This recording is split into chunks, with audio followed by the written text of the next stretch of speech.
Iran समर्थित आतंकी संगठन हिजबुल्लाह का चीफ कमांडर नसरुल्लाह इजराइल के हमले में मारा गया। हसन नसरुल्लाह के मारे जाने के बाद हिजबुल्लाह ने अपने नए प्रमुख का ऐलान कर दिया है। हाशिम सफीउद्दीन अब हिजबुल्लाह का नया चीफ होगा। ऐसे में चलिए आपको बताते हैं कि हाशिम सफीउद्दीन कौन है। नमस्कार, मैं हूं अदिति शाह और आप देख रहे हैं न्यूज़ नेशन। हाशिम सफीउद्दीन को अब हिजबुल्लाह की कमान सौंपी गई है।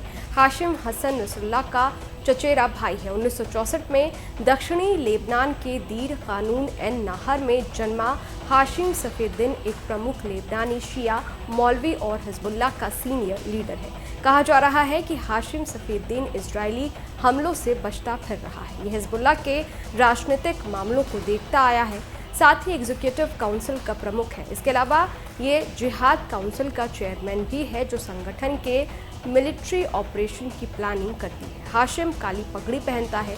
हाशिम खुद को पैगंबर मोहम्मद का वंशज बताता है, लेकिन यूएस स्टेट डिपार्टमेंट ने 2017 में इसे आतंकवादी घोषित कर दिया था, क्योंकि इसने इजराइल के खिलाफ बड़ी जंग तब शुरू की जब इजराइल ने हिजबुल्लाह के सीनियर कमांडर को मार गिराया था। तब इसने अपने लड़ाकों से कहा था कि दुश्मनों को रोने के लिए मजबूर कर दो। इराक के नजफ और ईरान के कुम के धार्मिक केंद्रों में शिक्षा प्राप्त करने वाला सफीउद्दीन 1994 में लेबनान वापस आ गया था और जल्द ही हिजबुल्लाह के रैंक में टॉप पर चले गया।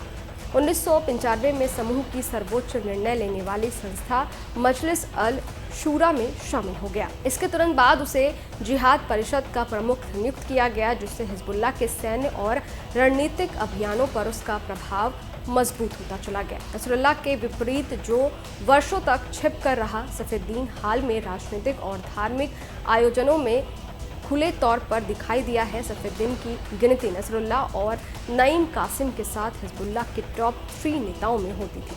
सफीउद्दीन को हमेशा से ही नसरुल्लाह का संभावित उत्तराधिकारी माना जाता रहा है। इस भूमिका के बारे में अटकलें 2006 से तेज हो गई थी, जब ईरान ने कथित तौर पर उसे संगठन के संभावित भावी नेता के रूप में पदोन्नत किया था। वो हिजबुल्लाह की सर्वोच्च सलाहकार संस्था शूरा परिषद में सेवारत 6 मौलवियों में से एक है। उसे 2001 में कार्यकारी परिषद का प्रमुख चुना गया था। आपको बता दें कि 25 मई साल 2000 को इजरायली सेना दक्षिणी लेबनान से अपना कब्जा छोड़ देती, लेकिन लेबनान में हिजबुल्लाह की अब तक की सबसे बड़ी जीत थी। अगले दिन हिजबुल्लाह का चीफ हसन नसरुल्लाह लेबनान के एक छोटे शहर बिंत जबेल पहुंचे। भूरे रंग का कपड़ा और काला साफा बांधे 39 साल के नसरुल्लाह ने कहा, इजराइल के पास भले ही परमाणु हथियार हो, लेकिन फिर भी वो मकड़ी के जाल की तरह कमजोर है। करीब 24 साल बाद 27 सितंबर 2024 को इजराइल ने बेरूत में हिजबुल्लाह के हेडक्वार्टर पर कई टन बारूद गिराए। इजरायली पीएम ने एक वीडियो जारी किया और नसरुल्लाह का 24 साल पुराना बयान